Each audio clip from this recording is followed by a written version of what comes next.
Querida Yesenia, desde el apostolado que hemos llamado Abrazando Nuestra Fe, te damos la más cordial bienvenida a esta segunda temporada de la serie Experiencia en el Querigma. Profundizando en la dinámica y el propósito de esta serie, queremos recoger desde tu testimonio personal cómo fue ese primer anuncio del Evangelio en tu vida, cómo recuerdas y sientes que Jesús llegó a tu corazón. La experiencia del Evangelio nos dice que no todo encuentro con Jesús genera apostolado inmediato. Encuentros como el del joven rico, Pilatos, Herodes, Caifás y el mismo Judas Iscariote fueron de profunda indiferencia, miedo, burla, odio y traición. Por ello, Yesenia, te pedimos con el auxilio del Espíritu Santo que nos cuentes cómo fue ese querigma de Cristo en tu vida, cómo pasó y en qué derivó, conversión o indiferencia. Te escuchamos. Bueno, ante todo, pues darte las gracias a ustedes por abrirnos las puertas de su hogar para este acompañamiento, para esta experiencia tan bonita de este apostolado en familia. Y bueno, creo que en mi caso siento que el Señor tocó muchas veces las puertas de mi corazón y bueno, pues por supuesto no se cansa de tocar las puertas del corazón de ninguno. Y creo que sentí el llamado desde muy pequeña de acercarme a Él, pero un poco la adolescencia, un poco esa etapa quizás donde los intereses es un poco más que puede pensar la gente de mí. No quise escuchar ese llamado y me alejé bastante de eso. De hecho, tenía la oportunidad como de formar parte de un movimiento juvenil del colegio, al cual además me sentía llamada, que era un movimiento franciscano. Y por pena lo que dijera la gente, pues bueno, no formé parte de eso y la verdad es que después entendí y me arrepentí bastante de eso. Pero creo que ese fue quizás el primer llamado que tuvo el Señor conmigo porque además me sentía bastante llamada. Bueno, como estuve siempre en colegio católico, creo que siempre tuve presente que no había nada por encima de Dios. O sea, creo que tuve la gracia de no caer como en otras creencias, ni en la nueva era, ni me dejé seducir por ninguna de esas cosas. Pero no terminaba tampoco de formar parte de la iglesia, ni de hacer vida parroquial, ni nada de eso.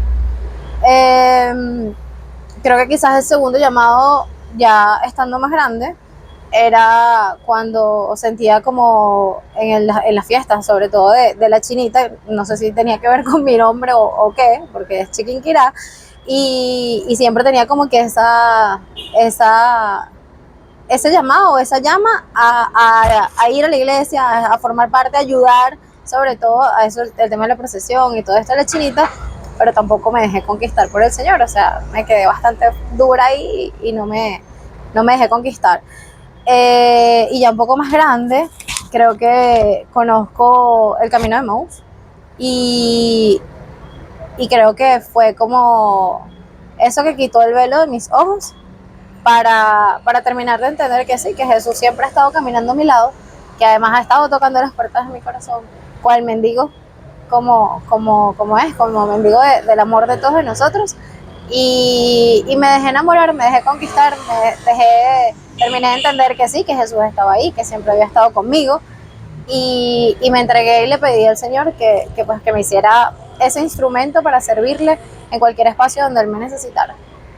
Y me entregué al servicio de diferentes maneras, tanto en la parroquia, y creo que mi llamado también es como trabajar como con los jóvenes, o eso creo, o eso siento.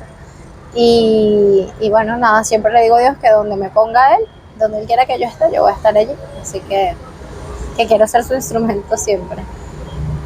Muy bien. Bueno, habiendo escuchado tu testimonio, mi mente justamente recordaba el personaje de la Biblia llamado Cleofás, porque este personaje justamente, al igual que tú, nos muestra como a una persona que, si bien entendía quién era Jesús, pareciera que su vida todavía no estaba totalmente entregada hasta que Jesús, luego de su propia resurrección, se lo encuentra en el camino y lo hace en ese momento de caminar con Cristo y escuchar de Él, porque además no solamente que se encuentra con Cristo, sino que también le hace toda una explicación desde los tiempos antiguos hasta su propio tiempo, cómo tendrían que cumplirse las escrituras, y sin duda Cleofás no fue el mismo después de escuchar esto del propio Jesús. Y por lo que he escuchado, para no hacer un spoiler, efectivamente Emaús se trata de eso, de un encuentro con Jesús que nos hace entender muchas cosas que ya habíamos oído, pero de una manera diferente. Así que bueno, Yesenia, Dios te bendiga, gracias por compartirnos tu experiencia, que seguramente va a ser de mucho fruto para quien la escuche. Amén. ¿Ok? Que así sea. Que Dios te bendiga y nos vemos en la oración, Yesenia.